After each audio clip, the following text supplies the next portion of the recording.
Good morning, good morning. Yes, good morning, good morning, good morning. Boy, my voice almost went. Yes, good morning. It is sunrise. It's 5:25 a.m. in the morning in New York City. Yay!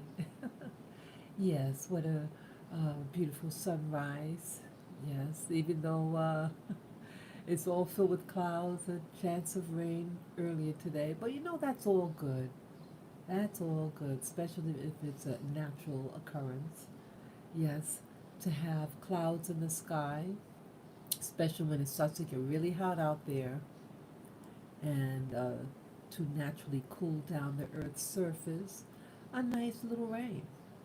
So it's all good. Yes, how you all doing there? Bright-eyed and bushy-tailed, I hope. Yes, this is Spirit Journey, and today is June 22, 2022.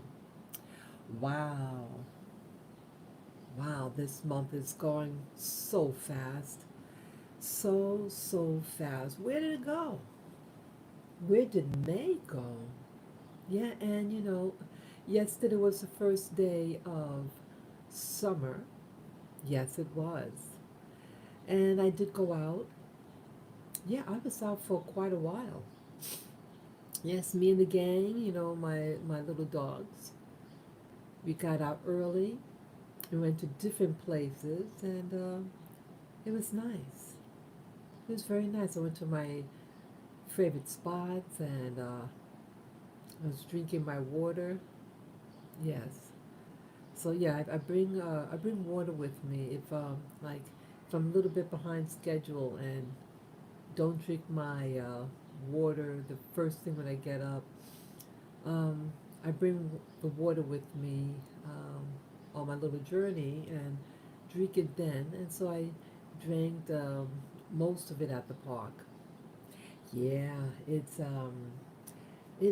it wasn't too hot. Actually, it was very early morning. It was very cool. I wore a dress also, and it was nice outside. It was a nice cool breeze, surprisingly so. It was cool, and and then later on it might start to pick up the heat. But all day, yes, it felt pretty comfortable. We did have one like real heat, like I think it went up to 88 degrees. I think it was last week sometime. um, in the afternoon. So it could get a little challenging, in the afternoon. But overall, the weather has been actually very mild, and I like it, and my dogs appreciate it also. Yeah, my dogs are doing okay. Lily, my Havanese, she's right there. She's sleeping. And yeah, she likes to now she's not into walking as much. Yeah, she is 12. She'll be 13 in November. Um, yeah, she wants me to carry her, or she'll jump immediately back into the stroller. Yeah, we get to the park, I take her out, and then boom, she jumped immediately back in. So I don't know what's up. Sometimes I feel that it's more than just. I don't think it's so much age. I mean, because she's very active at home, and I think it's more emotional. She wants to feel connected. She wants to feel babied and cuddled. Um, because my Shih Tzu sets the pace on what goes on. You know, um, my Shih Tzu also is 12. She started getting the pickies as it pertains to her food, and then Lily follows. But she even got now the boy, the Pekingese, Lavin, short for lavender, gets him also now um, protesting his food. He hasn't protested though walking outside. I mean, once he's outside, he likes to walk out there. He's a real sports dog. He's he loves, he's very sporty outside. But my little girl Lily here, I just want to be, really watch her, um, just to make sure that she's really okay. At home again, she walks fine. She's happy and jumps around. They have their doctor's appointment next week. I mean next month, and if I feel I need to push it up or go to the ER with her, I hope everything's okay. Yeah, yeah. I notice nuances in behavior with things around me. That's just me. So, what do I want to talk about? Yeah, yesterday was the first day of summer, and yes, summer is pretty. Yeah, the leaves and all that at the park is really very nice. Everything looks very full and lush, and the little canopy that's all full. Yeah, it's gorgeous. I mean, I remember when it was very bare. I was thinking, wow, I wonder could you know are the leaves gonna grow back? Well, they grew back, and it's nice and full. It gets so full that you could like walk under it under a rain. It did rain on me last week. A rainstorm, yes, even thunder, and initially it kept me dry. Yeah, this is really interesting to go to your favorite park and then experience the rain. Yeah, and yes, I had the doggies with me, and I had to put the what do you call it, the liner on it, to keep it dry. Yeah, keep the dogs dry. Yeah, they got a little wet, and their hair got a little wet too, and you get mad at when that happens. So yeah, I got to do a good comb out. Yeah, getting a little lax. Yeah. So I mean, otherwise the doggies are fine. Um, yeah, the park is beautiful. Yeah, people go out there and get grounded, get into that nature. It is your best friend, I think. Yeah, when you actually go out there, you it's beautiful. It is a teacher, and I think what nature really teaches is that things change. Things are constantly changing. Um, animals migrate. Animals build their nests. They lay their eggs, and they leave home. Yeah. With birds, it's like the whole process. I was following this robin over at this creek. Yeah, I named the creek, the area of the creek after my little boy. Yeah, I call it Lavy's Creek. It's like a deep trench with these big boulders in the middle of it, and all these bushes and trees surrounding it. It's very nice. And there's a tree right there, and right down the stairs when you enter, and the robin placed its little nest right there. And I was there in the beginning. This was in April of this year, April 2022, and I saw a little robin. It had like two little threads of grass in its mouth, and it placed it in the cleft of the tree, and it blew away the the little threads, and it tried to put it up there again. Well, 1 or 2 days later, when I came back, it was a full nest. Yep. And then I noticed that it was like sitting a lot, And then I remember seeing it fly. It would fly past my face. It was close.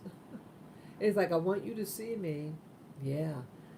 And it had food in its mouth. I thought, oh, she must have had the babies. The babies must have hatched. Yes. Yeah, they were so tiny. You didn't see them. These little birds, they grow fast.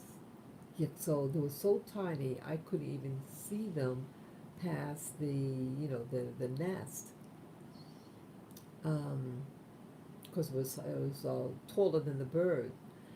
And then maybe just a couple of days later, I saw the babies for the first time. Oh, look, so sweet. Yeah, you see, I think it was three of them that I saw. And they had outstretched necks and a mouth wide open. Wide open to enjoy the food. I was so excited to see that. Yeah, I saw them maybe two more times, and that was it. That was it. And no more birds after that. It's an empty nest. Yeah, so the initial intro to the robin with the two little threads of grass in its mouth might have been the last week of April, and then by the end of let's see, May, um, I didn't see it anymore. So it was just a couple of weeks, just a couple of weeks, and I didn't see it anymore. So it's really interesting. What is it teaching you? Well, there's a season for everything. It's a time and season for everything. And you have to be on it at the beginning, because you're going to miss it. So you have to wait for the next wave to come in. Yeah, there are other birds around, and they're building their nests too. I presume they are because some of them have these big things in its mouth, fluffy material. Looks like going to build another nest. Yeah, it's very exciting to watch. Yeah, nature is your teacher. It shows you cycles. And if you miss that cycle, you got to wait for the next one. And I think life, on this planet and overall is a cycle also. For people, since people in general live longer than many mammals out there and birds and all that, the cycle seems, longer. But we too are part of a whole cycle. We were born, we go through, nurturing, we go to school, we tend to fly our wings after high school, and some of us leave high school earlier than others. And then the so-called real world. They're all different, each phase is real, but it's that when you have to do it on your own, that's the tricky part. So hopefully you get a good introduction to adult life. What is adult life teaching you now? What's it showing you? Well, let me tell you what I saw today, what this world is showing me. Yeah, it's showing a lot. Yeah, I initially woke up today at 3:22 a.m. And what did it show me? Well, I should say what I heard. Yeah, I was like my eyes were still closed. I was like half awake, completely aware of what's going on around me, and boy, my neck was hurting. Yeah, I had my neck in a bad position, but I awakened at 3:22 a.m. today. Guess what? Too gunfire. Yes, I think it pop, pop, pop, boom, and you can hear it crackling in the air. Wow. I was saying to myself, boy, should I roll under the bed? Yeah, it sounded very close. My window was open a little, cracked open a little bit. So I was able to, hear outside. Yeah, it's still cracked open right now, as you can see there to the right. Yeah, why now? I think that's why in part I am not all that eager to go outside right now. I'm still in bed. Yeah, I see it's 5:39 right now. Yeah, I would have been, moseying along, but I'm not in any rush. When you hear things like that, gunfire, I don't want to be a prisoner in my home. And I think it was it 2 days ago? 2 days ago, I bumped into someone, a neighbor, and they were sharing with me. Yeah, they were feeling better. This neighbor lives in my building, and she. Oh no, and a building next to me. My mistake. That's why and she had witnessed something. She witnessed the aftermath of someone who had jumped off the building. And so the last time I saw her, it might have been last month. Yeah, I don't see her a lot, you know. Our schedules are different. Um, she was very distraught. Um, yeah, even though the thing that she saw happened in January, early January, it was still, I might have seen her, let's say, March or something like that. She was really, yeah, she's seeing a therapist and is on medication. And this is a strong person. This person is a person from uh, the streets.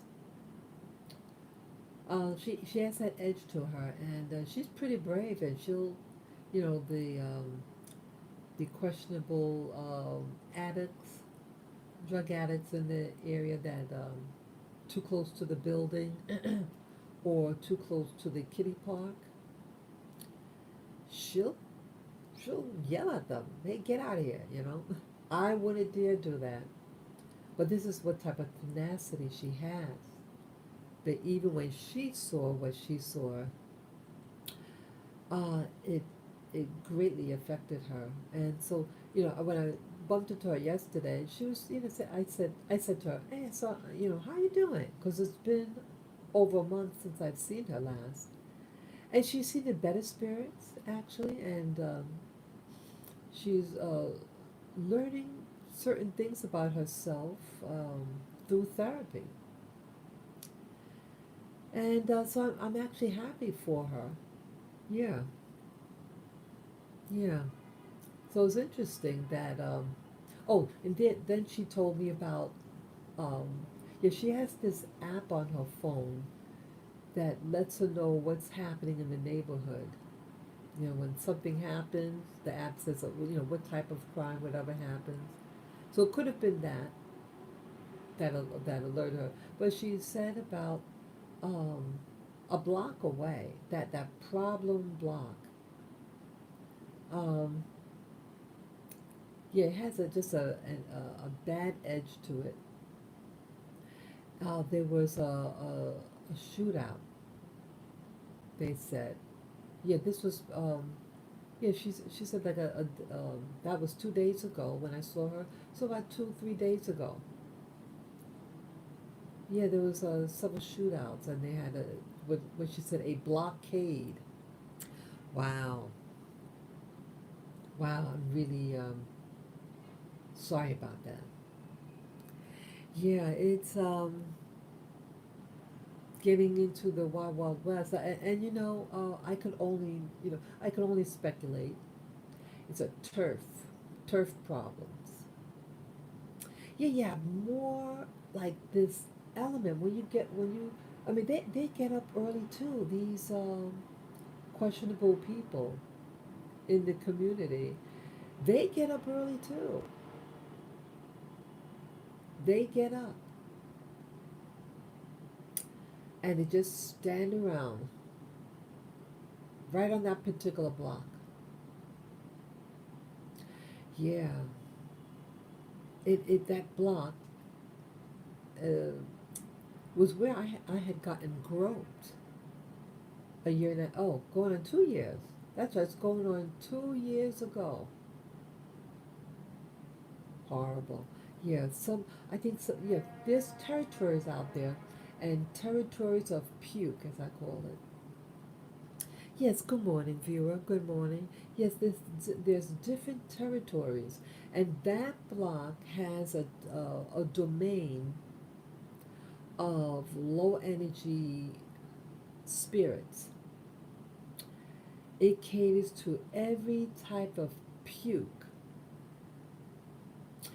and they just seem to harbor in this particular area. The drug addicts, the drug dealers, the just it just they gravitate to this spot there. And if they could just clean it up, that spot.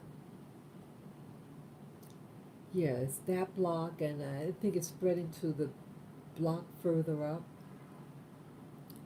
And I wish this wasn't like this. So this morning at 3:22 a.m., um, I woke up to gunfire. And the gunfire. I mean, I didn't hear gunfire before. I've been here for 19 years in this unit. 19 years. And I don't think I ever heard gunfire. Now I hear it. And this gunfire sound incredibly close. So I believe, where this thing occurred was probably right in front of uh, the building. It was very close. And I'm concerned about that, people. I'm concerned. I don't want a stray bullet to hit me or my little dogs or anybody. This is really a great neighborhood. It's really, I mean, I am so spoiled with the amenities here. Let me get some water here. I got my, oh, sorry. Want to get my water. Yeah, my licks are there.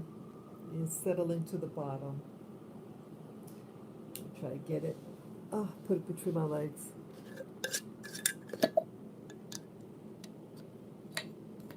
Yeah, you know me in the water. Yeah, try to drink your water and get a little sip here of the water.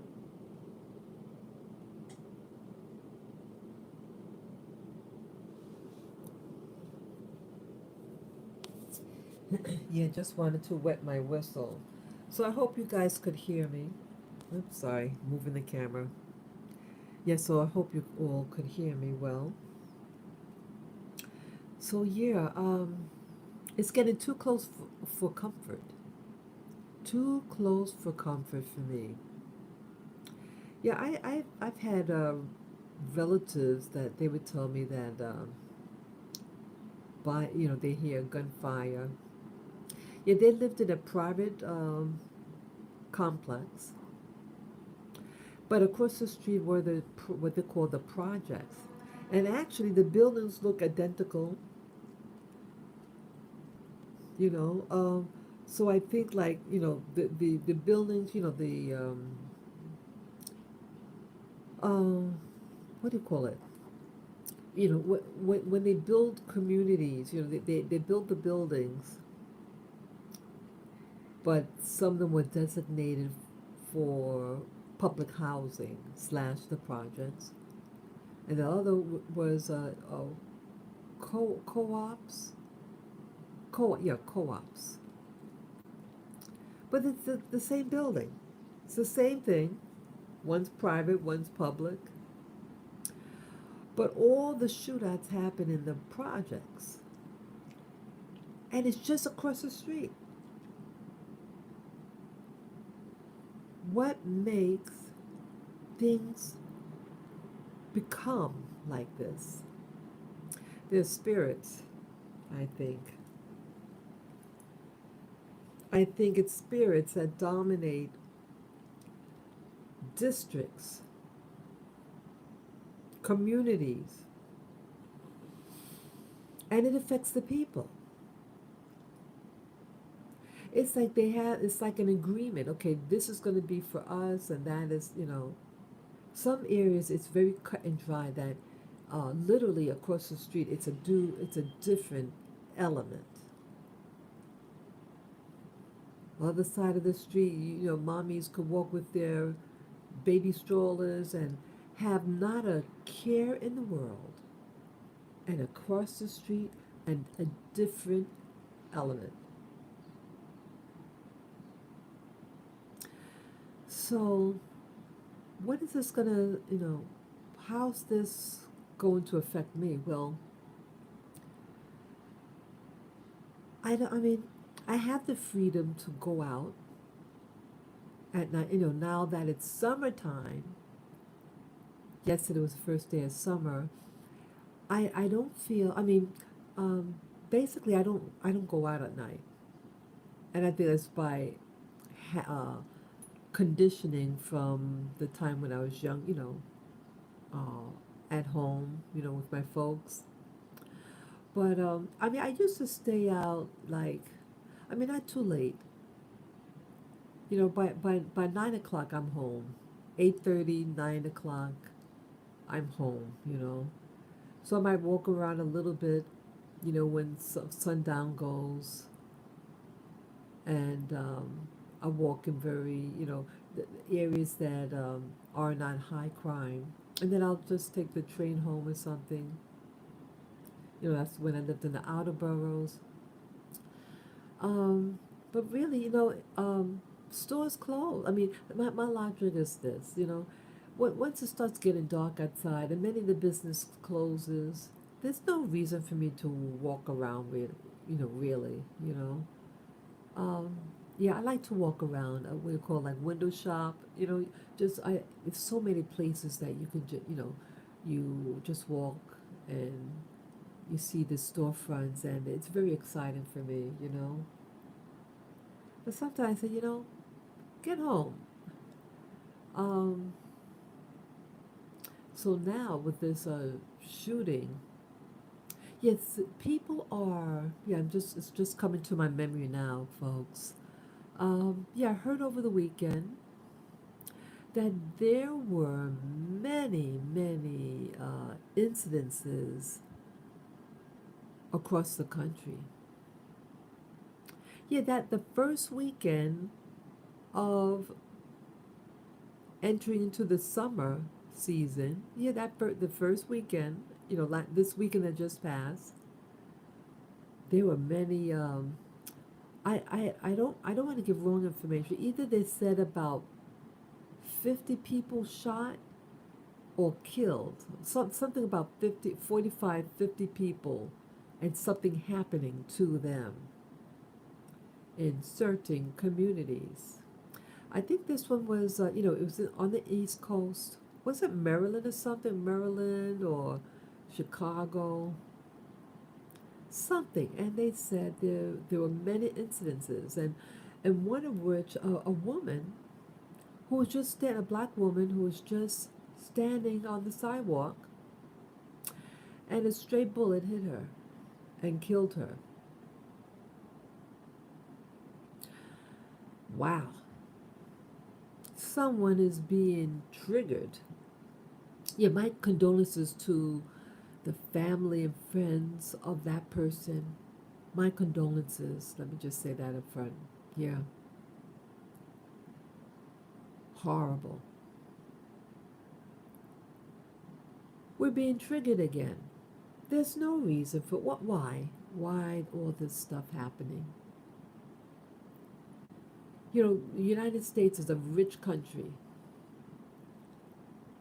These so-called communities where these shootings go, there's, come on, people have all those cell phones. They have the latest stuff.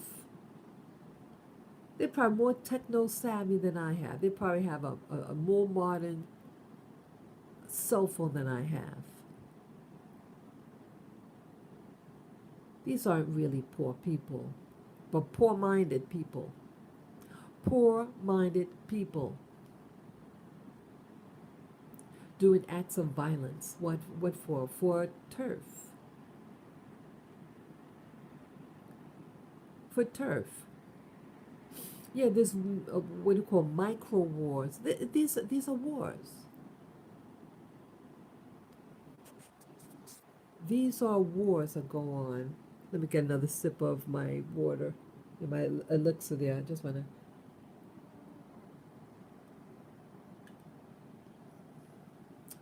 Yeah, these are micro wars. They're real, and there are casualties out there, and they're just shooting each other. Mothers have to bury their children. Very sad. And I think it's a hierarchy. There's always a hierarchy, people. A hierarchy that is so, just like there's multi-dimensional realities, there's multi levels of domains on the 3D level. Yeah, so even though you may have a president in your country, then you have a governor, then a mayor, right? But you have these so-called, these thugs. They're all thugs. It's just that they use these gangs for the actual tactile deliverances. Tactile deliverances. They're the ones to do the hands-on roughnecking people. They go around intimidating. Oh, you're in my territory. And you notice drugs is always involved too. Someone told me over in a video that it's in many of these uh, certain communities out there where they have trains, that they bring in trains and they open the doors and the train is filled with um, firearms and drugs. Wow, I never saw that. But yeah, the neighborhood that I used to live in, growing up, had a train nearby. And many people from our neighborhood did not use that train because it's expensive. It was a private train. And I just said, wow, that's probably what they did. Bringing these trains into certain communities. And don't you notice this always look very junky around where the train tracks are? But in some communities, the train tracks are kept up. The whole neighborhood by the tracks is really like luxury. It has a different feel, and you want to live near the tracks because it's one of those bedroom communities, and you usually have to drive a car to get to the train. But if you can live near the train and walk there, hey. But in some areas, you better not stay around those tracks. All this is a domain of control. And why it chooses certain people, certain communities. I mean, what happens here in those problematic communities happens, I would imagine, elsewhere in other communities. Sometimes when I watch videos of videos of people in other countries, look at their face, look at what they're wearing, and they're dressing and looking like the equivalent to those questionable communities here in the United States where I live. There's really no difference. So what happens here happens out there in other countries. You start watching them. I mean, please do not be obvious. Now, I'm just saying, be aware. It's something. I've walked into different communities, um, not knowing, and then one day I saw it. I said, that lady has the same type of expression as in that so and so neighborhood. Yep. So things are universal. I have to tell myself that things are universal. What happens here happens there. But I guess the main thing is, which one would be better for you? Which one would be safer? Yeah, when you have opulence, poverty is right next door. Yeah, you hear things like in California. It's not a lot of people from California are leaving California, and they're flocking to other countries. And now there's like a kickback now. I mean, the people in the area where these Californians are moving to are getting angry. They are angry at these, and they specify by name, Californians.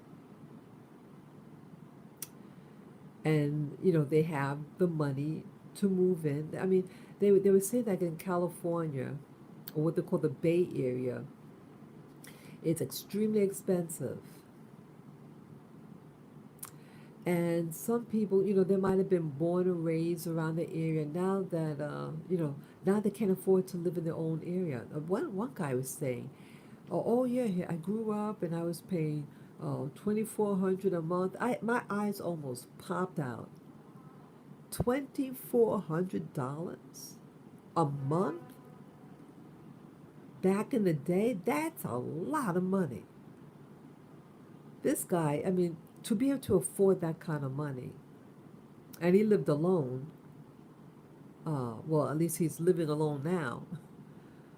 He's living in his car because he can't afford. Yeah, he was paying 2,400 a month back in the day. He said, and then the landlord saw that the area was becoming more popular, so he says, uh, "I'm not going to renew your lease. You're out of here."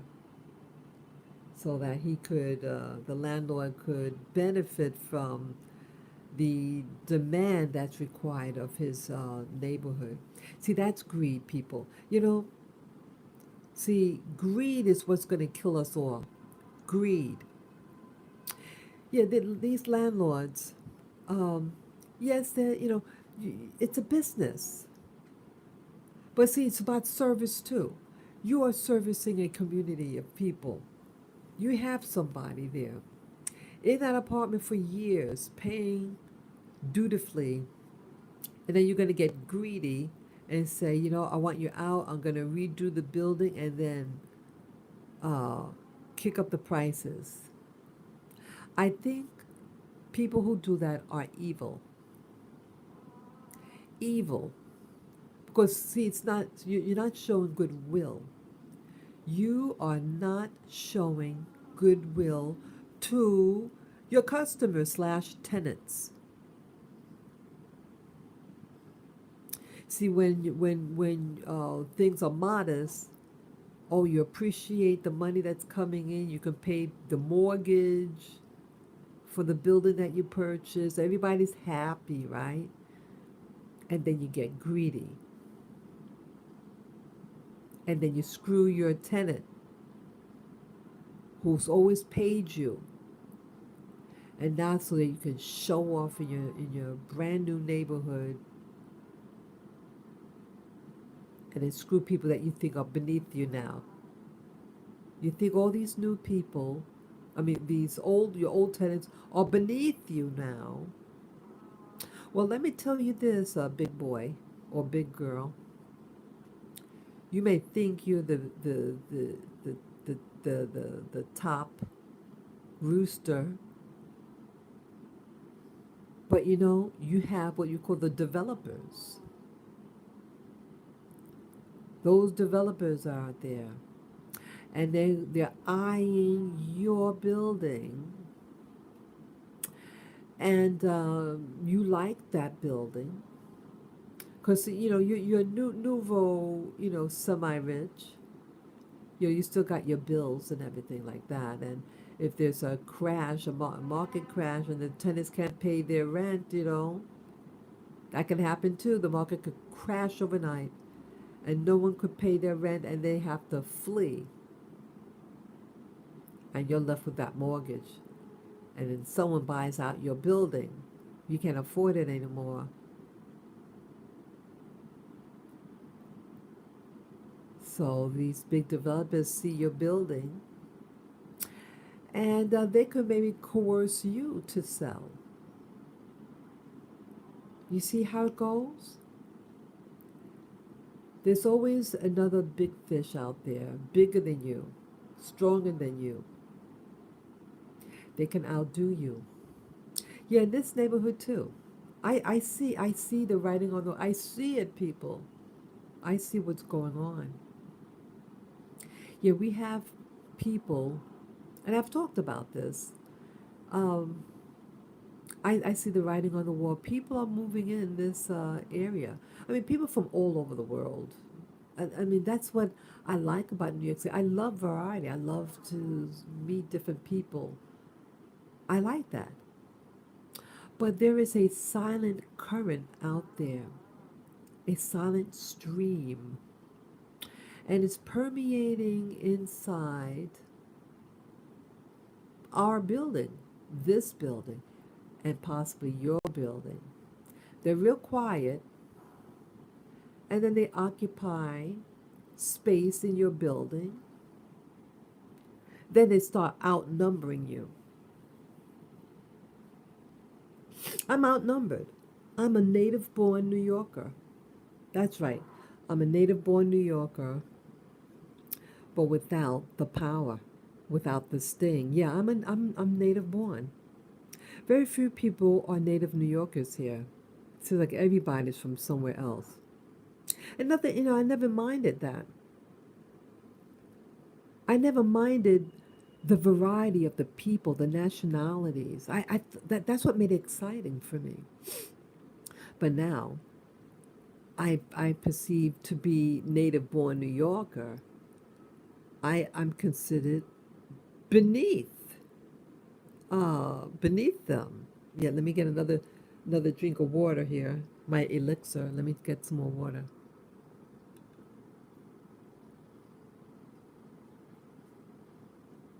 Ah, yeah, that was good. I'm gonna put, yeah, tip it. Yeah, just put it on the side.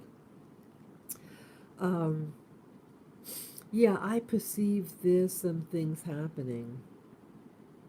Yeah, I perceived it for about maybe 7 years. Yeah, there's an invasion. There's a quiet invasion in America, in these large cities, and it's a quiet war going on. See, they're strategizing. They are strategizing, and you know, I hope you guys could hear me. You know, give me a thumbs up, please, if you hear and understand and resonate with what I'm saying. There is a silent war going on, and they're very stealth. And they go into these minute cracks of communities. They're very silent, quiet. They obey the law. They're buying space here.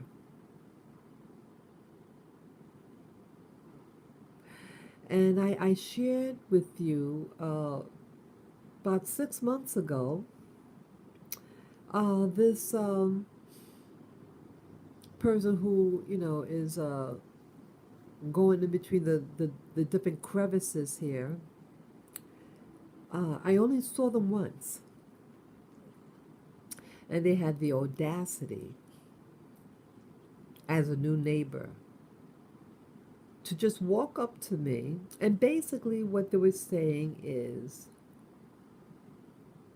uh, are you a pauper? Or are you a real game player? How dare they? Not even a good morning, good afternoon, evening. Yeah, I was coming in from outside with my babies here, and I was approaching my door, and I said, "Good morning." That's all. Good morning. I was trying to enter my building with the big stroller, and then he walks over, and he had an extremely strong accent. He had to repeat 3 or 4 times, and he said what he said. I said, "Excuse me? Excuse me. Do I go to you and ask you your financial business?" Basically, I said. And he just kind of, kind of shrugged and kind of, weaselly walks away. How tacky. See, they're getting cocky. And they're going to judge me. This is a foreigner. Probably just came into the country. Um, yeah, they're eyeing. Let me tell you what's happening, people. I've talked about this before. See, they're creeping into your neighborhood, your community. Quiet. Yes, they're hardworking, but they're stealth and they're cocky,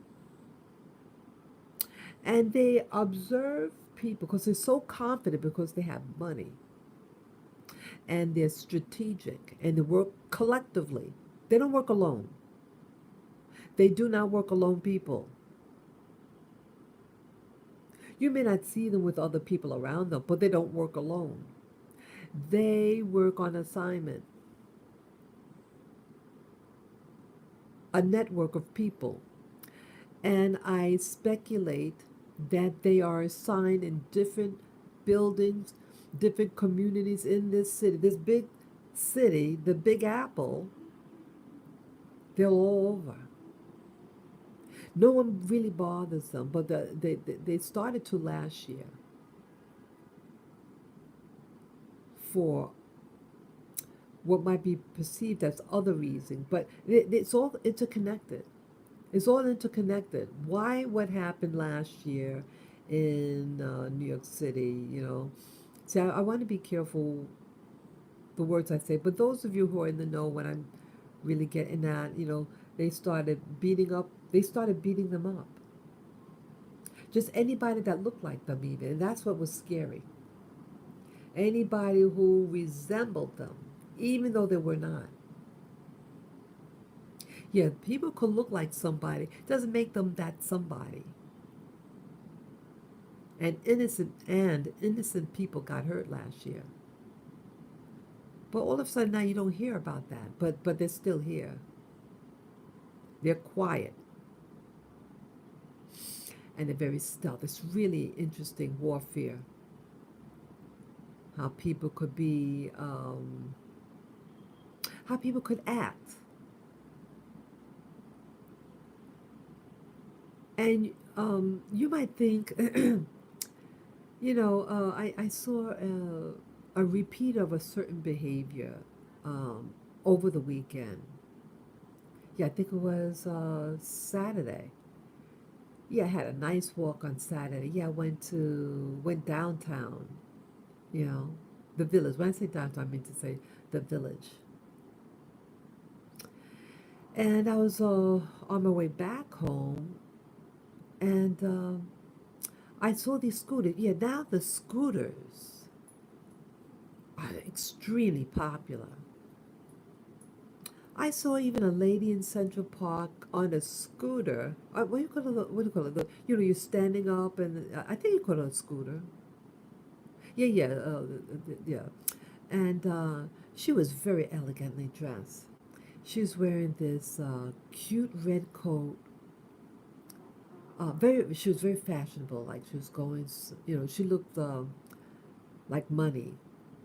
She had a beautiful handbag, big handbag, a beautiful dress, a red dress coat, a short one, and a dark outfit, a dark dress underneath, pantyhose, not nice shoes. She was decked out, really nice, and she's on a scooter, and she was scooting down Central Park. I said, wow, she looked very elegant, very nice. Yes, scooters are a big thing now, for a while now in Central Park. It is mainstream scooters. And the delivery people use the e-bikes, electric bikes. Yeah, that's common now. Now, you don't even have to be a delivery person, and you got the e-bikes, and you go to Central Park or just on the street, and you see them everywhere. So when I was walking with my gang, my little babies here, uh, coming from the village, I noticed this shop. It was brand new. I think they said 2 months they opened. And this was this particular people who are going through the crevices, as I call it. Yeah, the stealth wars, the quiet wars. Let me get another sip.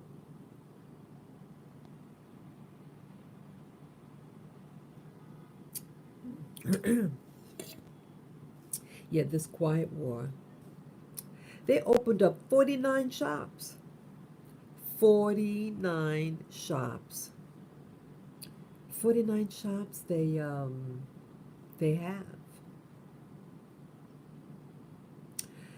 And I was saying to myself, wow. And these were all brand new.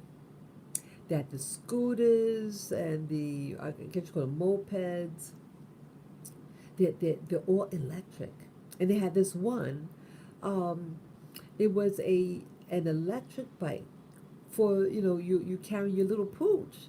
Yeah, it was bright red, and it had like a cavity, a space inside, in between your legs, where the little pooch sits, and it's all open. It was really cute. Wow, yeah, they really get into this new culture. Yeah, yeah, they're bringing people into the e world.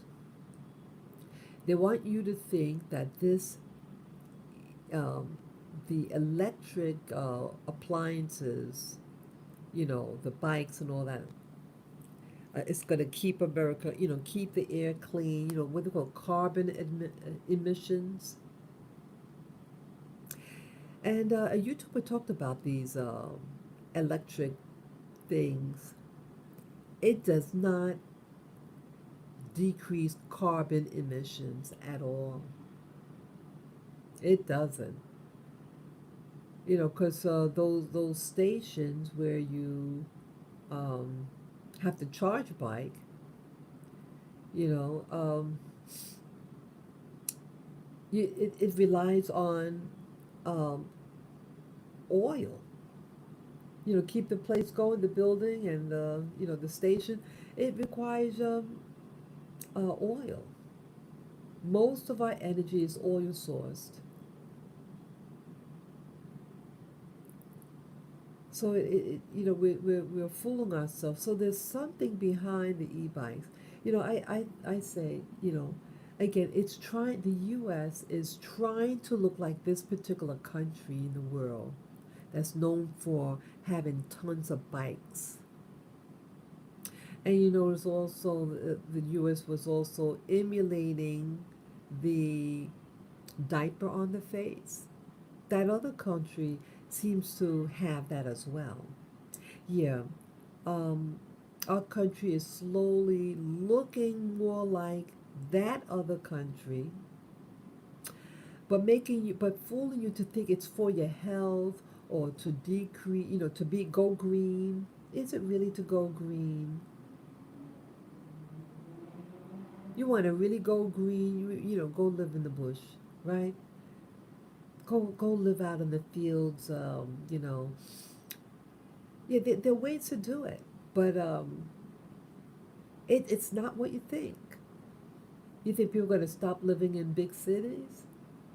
You need a lot of energy to operate a big city, and we use oil or gas.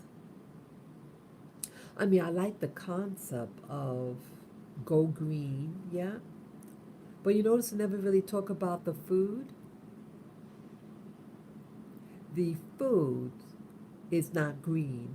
It's plastic. They want you to eat plastic food. And that's also what's being manufactured by some of these, what I call people going, down the cracks and crevices in your community. Yeah, they're making plastic rice and plastic lettuce, literally.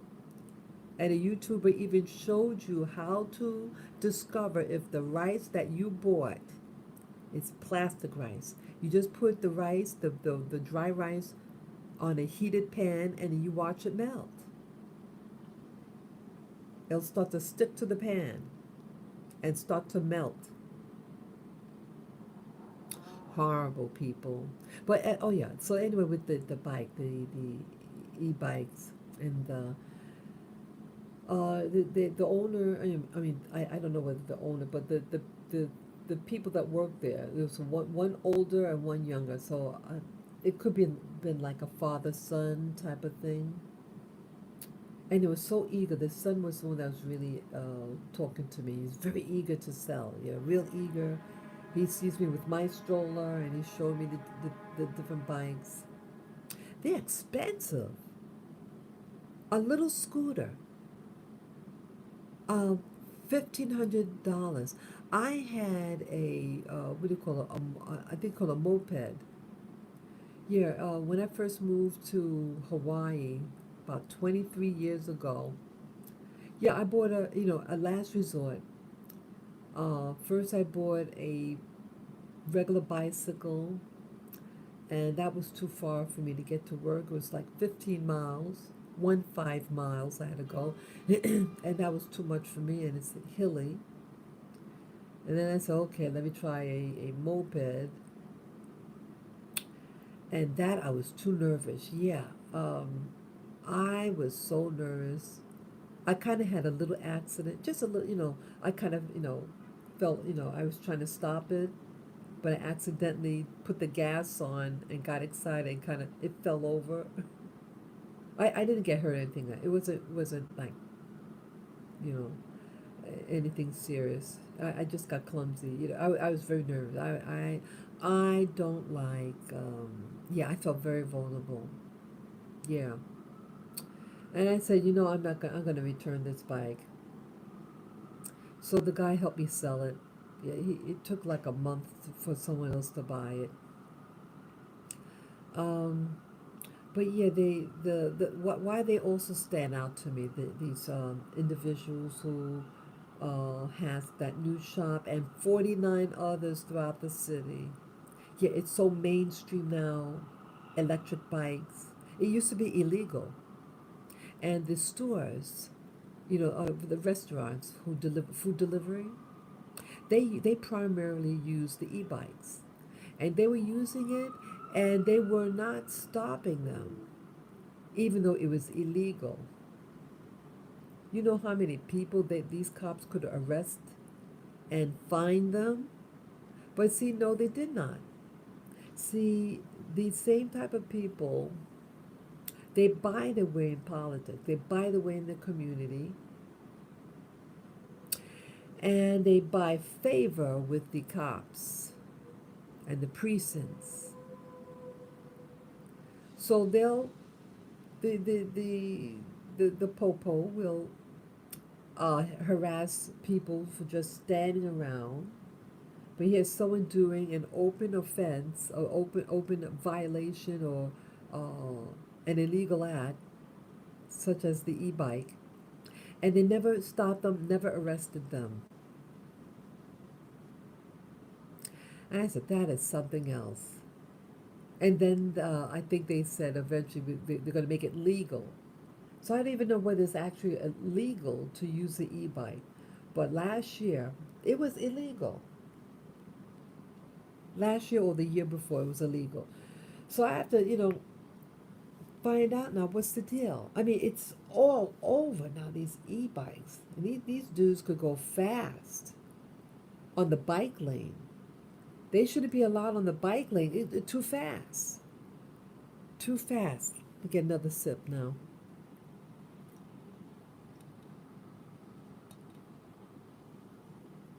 It's too fast. And accidents with pedestrians happen. But yeah, why also I make mention of, because what I was mentioning before that about patterns and behavior that these new people who um, are very stealth in communities. Yeah, the young guy who's trying to um, be really proactive in possibly getting a sale from me, or be interested in the e-bikes, the e-scooters, and all that. Um, he started acting like quirky. It's really weird. They're fun. You ever watch this show, Gilligan's Island? You remember that show, Gilligan's Island? And how Gilligan, the star of the show, he was a real skinny guy, and how he acted kind of quirky and he get on your nerve. Well, this guy was acting what I call quirky like that, and he was handing me a business card, and he looked so. It was so funny to watch him because that quirkiness. And then it came to my memory. I said, this was the same quirkiness of that man, young man, who worked in that restaurant that I told you guys about 2 years ago, going on 2 years ago. Yeah, I went to this restaurant um, in 2020 in the summer. It was in the village. And I ate there several times, a total of 4 times. My first time there was magical. And then I went the second time, and it had this spice attitude that was very, very distracting. And there was something with the rice. It sounds so petty, um, but they wanted to extract as much money from each client. So they'll come around and say, "Oh, would you like rice with that?" And I said, "Oh, does it come with rice?" "Oh, yeah, it comes with rice." I said, "Okay." And then they charged me for it. And the first time I caught it, they said the owner, I'm sorry. I said, correct the bill. And then it happened again. So the third time I went there, they did again with the rice. And then the last time, I'm thinking, okay, maybe it's a communication gap. And so I said, because they asked me, "Oh, would you like rice with that?" I said, um, "Does it, does it come with the rice?" I said, "Yes, it comes with rice." I said, um, "Well, how much it cost?" And it said the price. But I said, "But it's not going to cost you that because the meal comes with the rice." So I said, "You mean if I buy this meal, that it comes with rice, and I don't have to pay extra for the rice?" So they said, "Yes." So I said, "Well, if you're telling me that if I buy this meal and get the rice with it, I don't have to pay extra for the rice because it comes with the rice. So if those are the if that's what it is, then I accept the rice with my meal. So I thought I was covering all bases of the rice. And they thought I was to eat out. I don't know why they thought I wanted to eat out. I mean, take out. I always eat there. So, I mean, I had my dogs with me too in the stroller. And I was just going to eat on this was at the beginning of the COVID.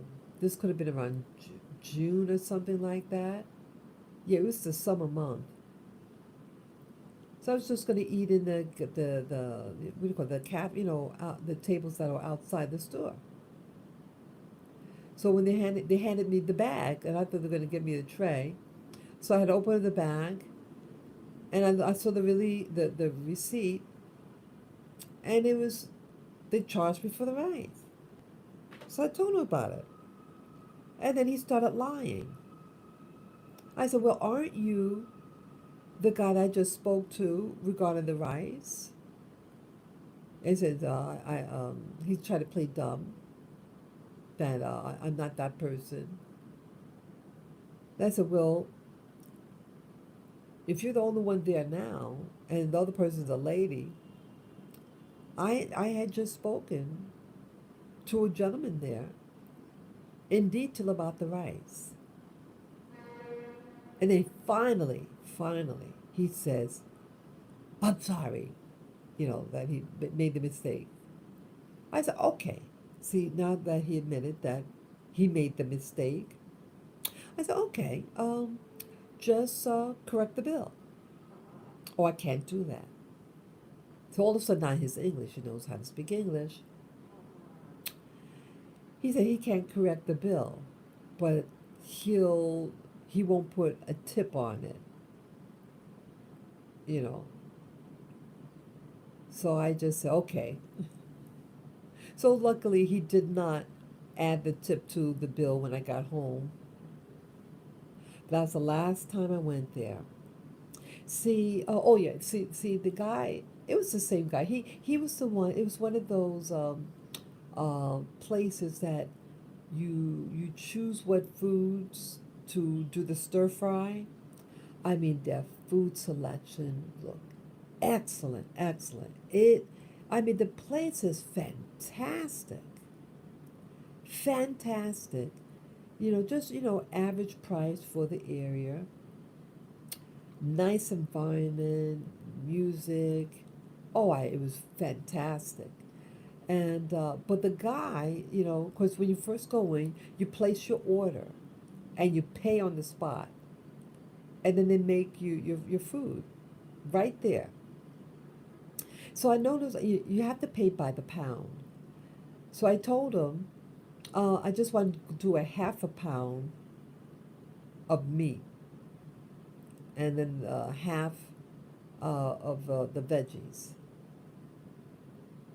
So I point to what I wanted, and they'll put it on. Like he had that quirkiness, and I was like laughing to myself.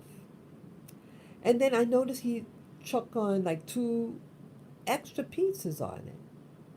I said, "That's all." I just saw him add on two pizzas. And I'm looking at him. It's just a glass panel. You can see through glass. And then I point to another meat that I wanted. And he did the same thing, that quirkiness. Well, that quirkiness means deception. He thinks I'm not seeing him. So I just thought it was really, really funny. And so I had to pay for it. I get the bill thing. Oh, it was almost a pound of meat. I said, "I want a half a pound." So he was doing an add-on, knowing that it was going to be over a half a pound because he wanted me to pay more. And then the incident with the rice, right? Right after. That is just it's see that's what I think what's going on. See, when I that guy's behavior, that quirky, funny Gilligan's Island quirkiness, is just a show. And then the person that's selling the, the store that has the e-bikes and scooters, same behavior. Well, they're not your friend. When I saw that quirkiness in the, person who was trying to sell me an e-bike or a scooter, I did take the card in my hand and walked away, and then I threw it in the next garbage pail. Yes, I did. I said, you know something? I don't want to buy from them anymore. When I saw that behavior, that quirkiness, that's not an innocent person. See, when I saw the guy in the restaurant making my meal, I thought he was just you know, I like nerds. I like these little nerdy people. So, yeah. Yeah, see, people, so viewers, they drop off the line here because they think it's stupid about the rice. But the rice is symbolic of other stuff. The rice is about deception. Taking the ordinary slash the rice, but having you have to pay what you don't expect to pay. That's what I'm making notice about the rice. That's the significance about it. It's about deception. Taking the ordinary, taking that, oh, you think you're just buying or moving into a building. No, you're into a trap. You're getting involved in a trap, and you're not going to benefit from it. They are. And they are being cocky. They are moving into your building, and they are judging you, a native born person. And they're saying, I have more economic clout than you, and I want to know how to treat you. See, Trump was right. That's what I say it. Number 45 was correct. He knew what the deal was. He knew what was the unseen. He knew that there was something stealth going on. And that's why he was saying America first. This, you have the stealth one who wants to rob you blind with the rice. That long grain, fluffy rice is not your friend, and they are disguising their true intent to rob you. And so you're focused on the quirky behavior and how funny they look. Yeah, they look extremely funny. But the joke is on you because you're paying for it. And it's something that you didn't even ask for. And it's the intent behind it. It's the intent on the purchases. And it's the intent why they're coming to the U.S. And it's the intent why they're moving into your building. The intent is to push you off your land, to get you as a new slave to them, to be a slave to their system. They control, and you serve them, and they judge you and control you. Be careful of people. Yes, welcome, viewer, welcome. Yes, be careful of those people who are so damn quiet who may come in to your building and they're spies. They are spying on your activities and becoming cocky, so cocky, that they question you, an American, a native New Yorker like myself, third generation New Yorker, and they just arrived and they question why you are there in a private building. I'm wondering whether or not the building may be getting sold by somebody, or this, the owner of this building, in cahoots with these stealth flyers, fly in your neighborhood and destroy it. You know, I did contact the management office. It's about 2 weeks now, I think, and they didn't get back to me. Yeah, I emailed them to say, in case if I do have to move from my building, it's the violence here. I had gotten attacked. Yeah, I told them in person that I got attacked in the city, and I don't feel safe, and think about moving. I said, look, I want to get everything settled before I go. I want a clean departure from the building, clean departure. So there's some problems with my account, and I want us to have a meeting and fix it. And I did not hear from them. Yeah, these landlords are very corrupt. They use their size to intimidate and use creative accounting to fool you like that white rice. Oh, you got to pay this and that. Oh, well, oh, really? And you get stuck with it. Then I give you back my money. They owe me I think, close to $4,000 or $5,000. That's about 9 months' rent. I mean, that's a lot of money. That's a lot of money, people. And I don't think I'm going to get it back. And I'm angry.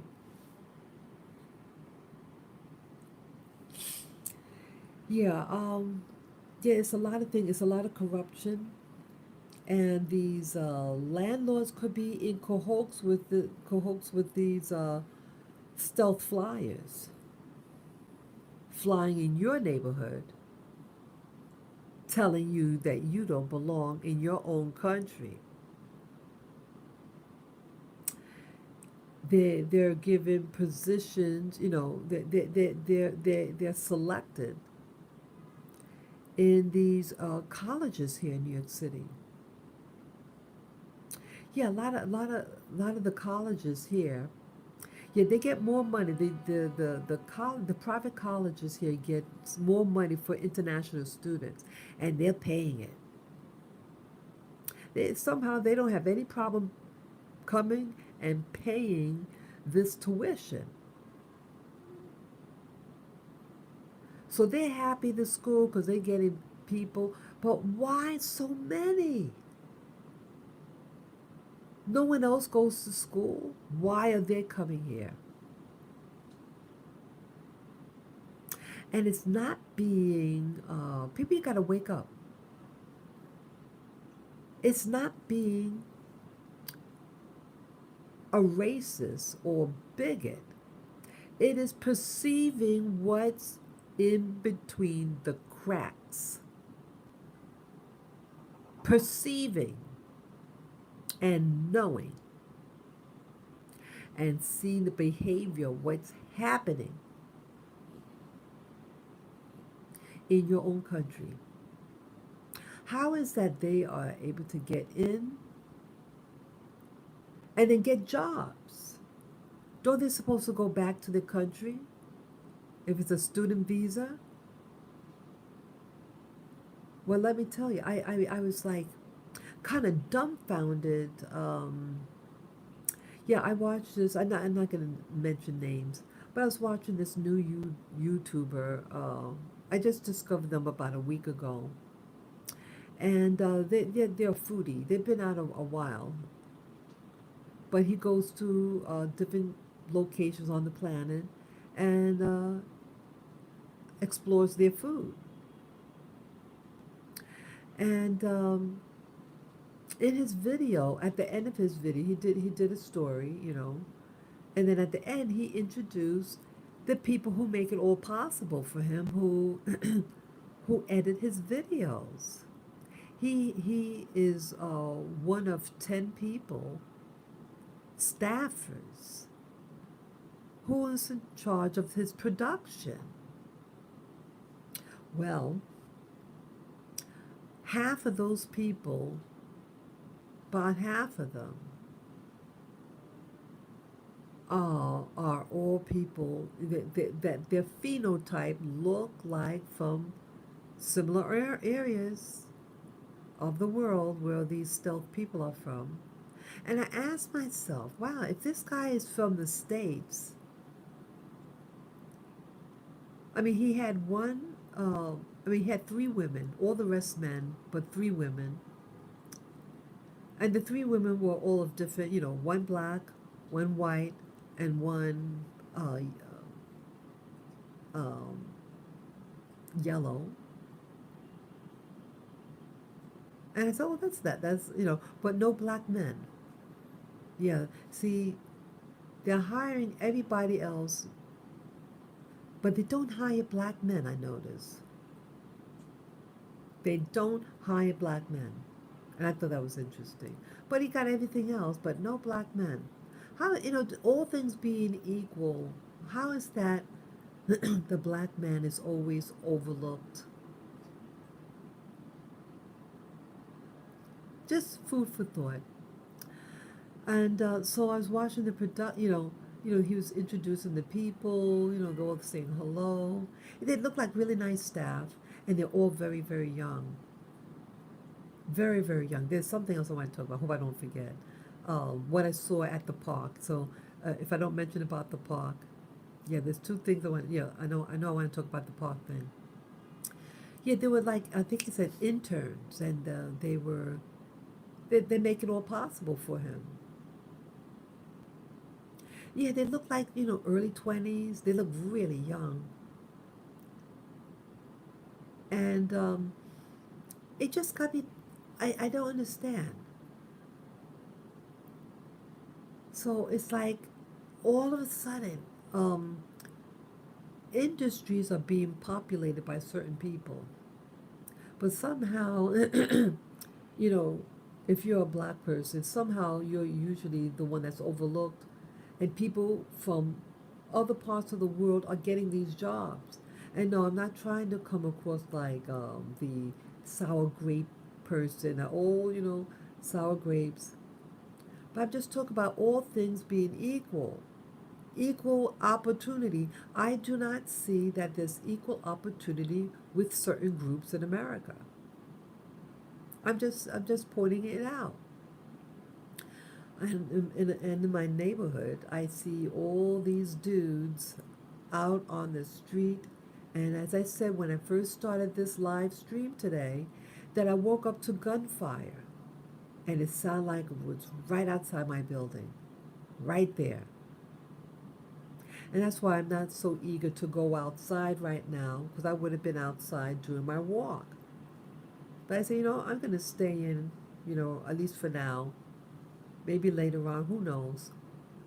But I'm not, how are you supposed to feel? You hear gunfire, you want to go out there? Nope. But you know what the deal is, and you probably know who's doing the shooting.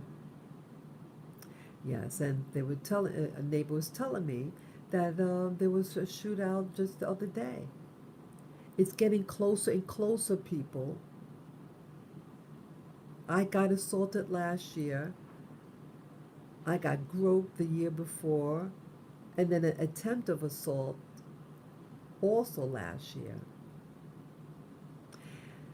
It's getting too close for comfort for me. I love this city. But I'm just saying, there's not equal opportunities for certain people, and that's why they're just getting caught up in this gunfire, gun wars. So again, this individual YouTuber, they do great production work on his videos, and he has a right to choose who he feels like choosing to do his videos. It's very nice, very entertaining. But I was just looking at all those young people. I said, and half of them was from another country. This particular country, location on the planet that is being very stealth, but very deliberate in what they're doing, and questioning why you live in your American building. You, as an American, what are you doing this building? And that was what was conveyed to me last December. And I put him in his place by asking a question back at him. And he slithered away. And then that got me to remind me of what I saw 2 days ago regarding these new people and the new, who are the new people working here in New York City. See, this is a big, beautiful city that you see out there. And I had gone to look at the pier with my babies, my little doggy woggies. And I saw a line of people. It said a volunteer such and such. And there was a line of people, and they were all wearing the same T-shirt, had some writing on it. And and I noticed they all looked very young. And I was curious what this was, and I did have my camera on. And so I bravely walked up. I said, "Excuse me." I said, "Hey, what is this line for?" "Oh, we're volunteering for such and such, and we work for a company." And he gave part of the name. And then I said, "Oh, you mean the such and such, such and such?" And his face, he kind of jumped a little bit because he was surprised I knew the full name, of the company. "Oh, yeah, I know that company. Yeah, they do, what do you call it, consulting. It's a consulting firm, very big one." And he said, "Yes, wow." He says, "Yeah, we used to be known by that name, but it's known by a different name, but we're a subgroup within that company. And, they have us come out here." And I asked, "Well, what type of volunteer work you do?" Because it was at the park. He said, "Are you to like maybe pick up the, do weeding or gardening here?" What? He says, "To be honest, I don't know. We're all like interns for the company, and they didn't tell us what they want us to do, but we're here." So look at that. Look at that. So they're using these young folks to do volunteer, and they don't even know what that what they're volunteering for to do there. Isn't that something? But I looked at the people, and I just can't help it. See, I notice. I know. I say I come from a science background, and you're taught to notice patterns and things like that. And so I noticed, all of them were um, either white or East Asian. They're all about the same height, and they're all kind of, just real quiet and modestly dressed. They wore, the company T-shirt, and they wore like a lot of them wore black, like what do you call it, like leotards, the ladies, and sneakers, kind of uniform, low. Some of them wore dungarees, jeans, but they really looked like in a group. And it reminded me of what I saw some years back. Yeah, about 18, 19 years ago. I used to, yeah, I did many, many, many different types of occupation. I worked for many occupations, I mean, industries, did different things. And this one, I was a security guard, and I was stationed at the lobby of this very, very big bank in the US. And so where I was seated, I saw everybody who worked for the company as they enter in. And oh, what's that I was going to talk about now with this? Oh, so I got to see. They were I guess they were interns. They were ladies. Um, I think it could have been eight. I thought it was seven, but it was half and half. Yeah, so maybe it was eight because there was an exact amount of each. Yeah, they were ladies, and they were dressed almost identical, very very corporate. They were all wearing black, very executive. They were white and East Asian. And New York City is so big. Why only those two groups? Yeah, the Asian females and the white females, they get along very well. I've never heard any pejorative jokes or insults from the white female to the Asian. Never, never. They seem to be best friends. But God forbid if there's a black person there. But either way, it just caught my attention. And the company that it was a bank that these people will be working for. They, I guess an internship. The company, because of the line of work I do, I walk throughout the floor and I see who works there. In that company, there's only one black female that I saw. Support staff, very young, and they did have two black men, one West Indian and one South, American, and that was it in the whole company. That was it. So this was like 20, almost 20 years ago. Well, that same trend is right now. So yeah, my battery's running low too. Yeah, so I have to hurry it up. But yeah, the trend is, see, um, in the schools and stuff. Yeah, the school, it's like imagine the colleges like a grooming process, who they want to work in certain industries, and who they exclude is who they don't want to be participants in this new arena with Asia and the United States.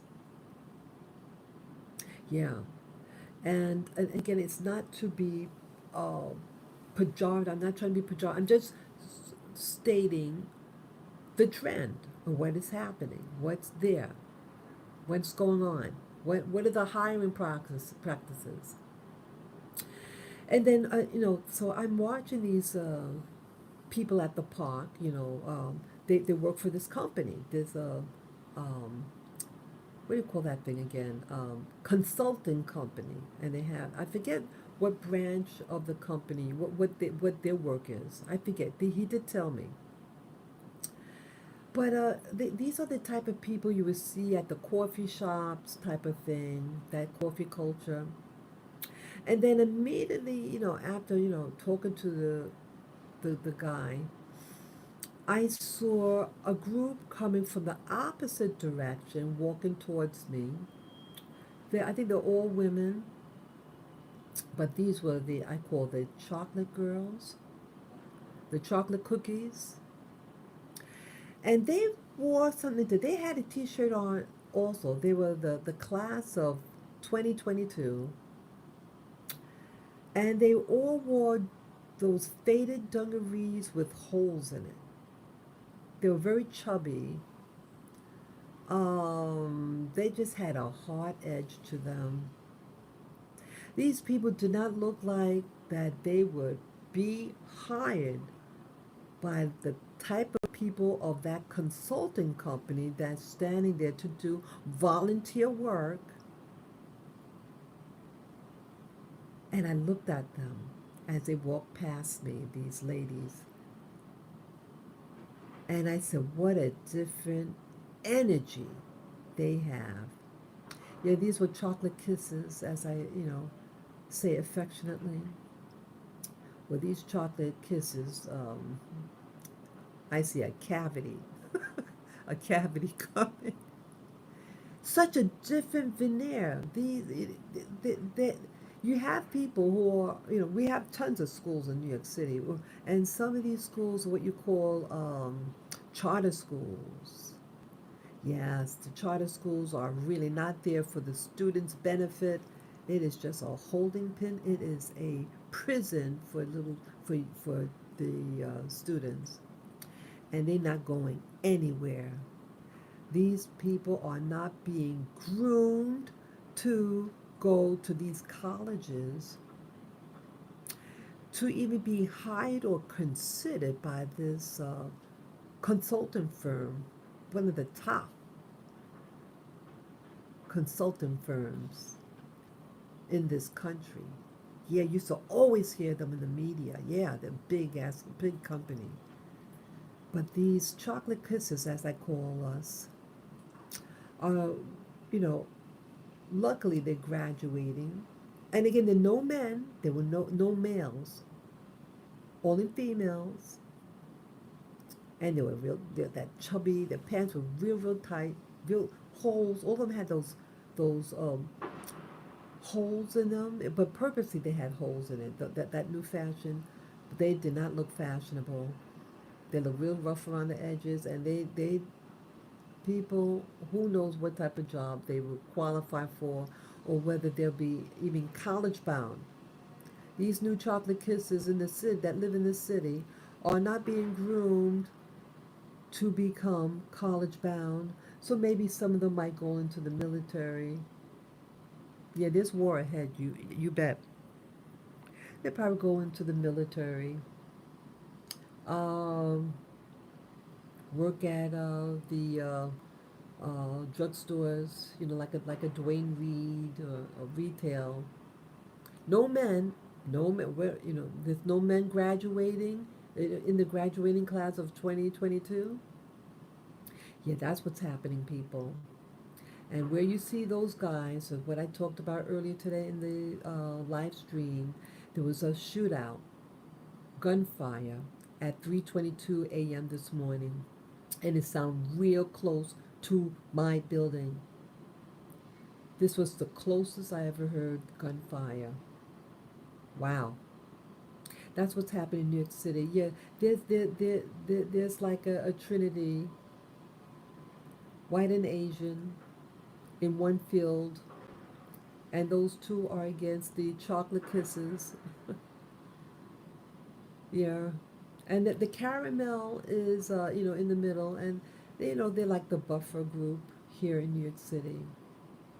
But I feel for what's happening in America, and New York City is just a reflection of many big cities. And yes, just last weekend there was many deaths. I think they said about 45 to 50 deaths that happened over the weekend in these big cities. Man, it wasn't even summer yet. Yesterday was the first day of summer. But over the weekend that just passed, all these people, stray bullets hitting people. Why all this fighting? Why is Juneteenth, this Juneteenth didn't do a damn thing for the people that it's supposed to be celebrating? Just another day. Why did they focus on Juneteenth and not the Emancipation Proclamation? You're going to focus on the candles and not the cake. a small remnant of people. Um, it took like 2 years after for them to get emancipation. You know, I mean, yeah, it's benevolent to focus on that remnant. Like even the Bible talks about, if it's one lost sheep, one stray sheep, you want to, do anything to bring that little sheep into the fold. So I can understand in that aspect of it. Yes, and it's very, very godly. But no, it's not being done for that. It's not being discussed because of that conflict. It's they want you to focus on the negative. They want black people to focus on the negative of their existence in the United States, and they're not focused on the full Emancipation Proclamation. They probably don't even know that they're going to talk about Juneteenth, but not the Emancipation Proclamation that ended officially slavery in America, United States of America. But they're going to talk about Juneteenth, so they have an axe to grind. And so what happened now? I was just told that it became a federal holiday in 2019.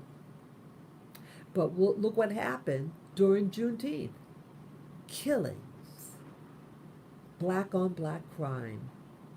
Yeah, be careful with some of these holidays that's really designed to piss you off and to cause melee in the black community. Yeah, they're not trying to groom you to excellence. You have to decide for yourself, people, especially you chocolate kisses out there. Oh, are you going to stand for it? Why didn't you speak out with all 45 to 50 people died over the weekend?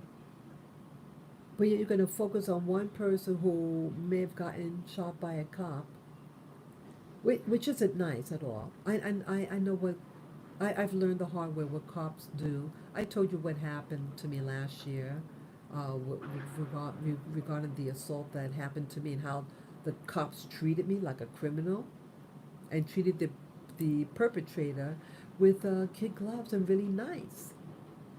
So I know what cops could do. But your priorities backwards.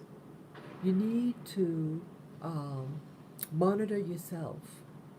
You need to focus and you need to stop hating yourself and stop the criminality against yourself. You criminalize yourself.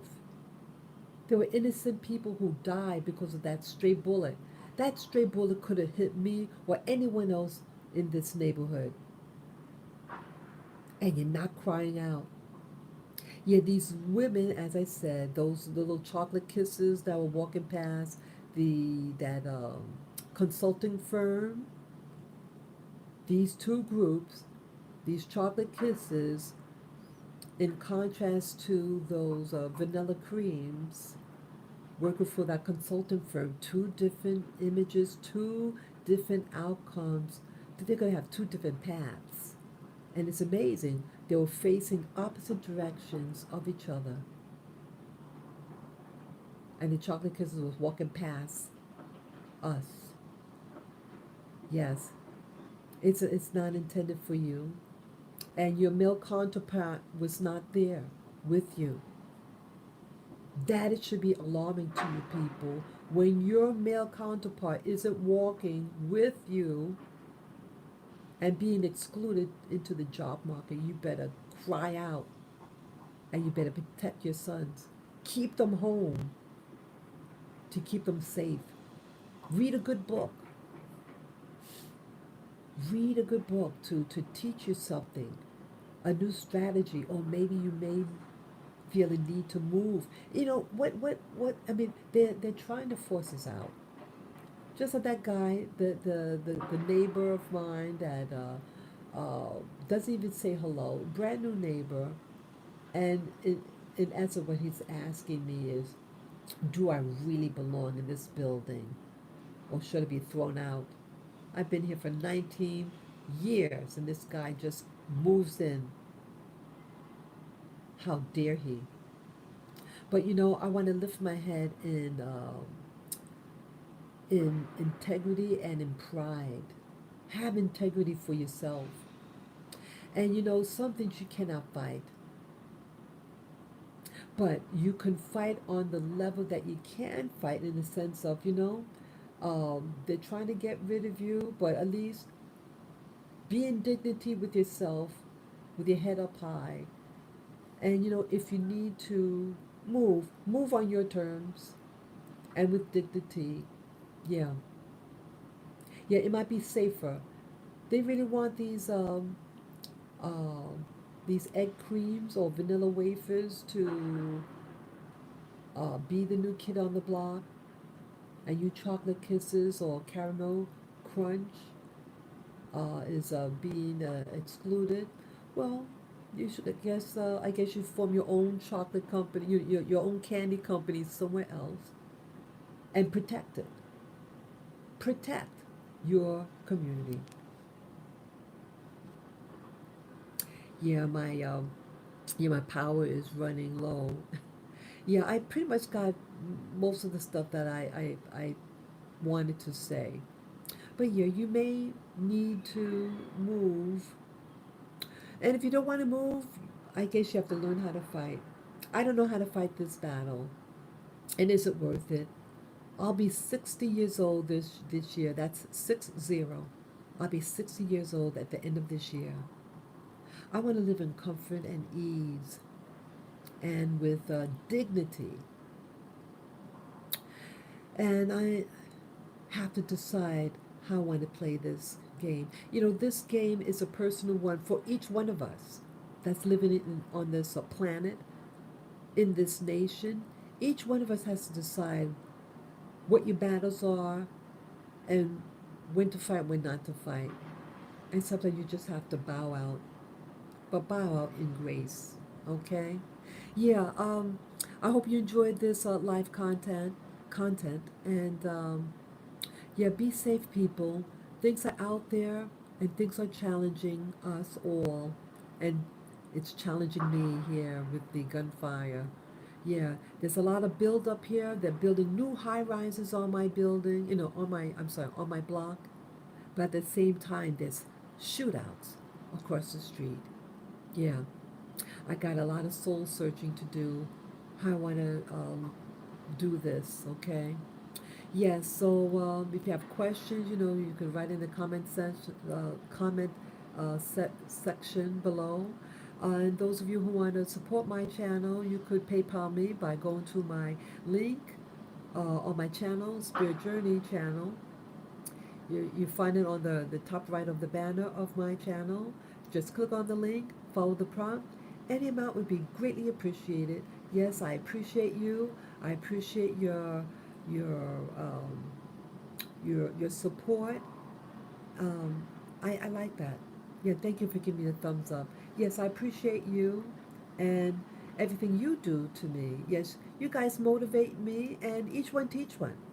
Yeah, I like to share my experiences and what I know, because it is a jungle out there, and I am always very eager.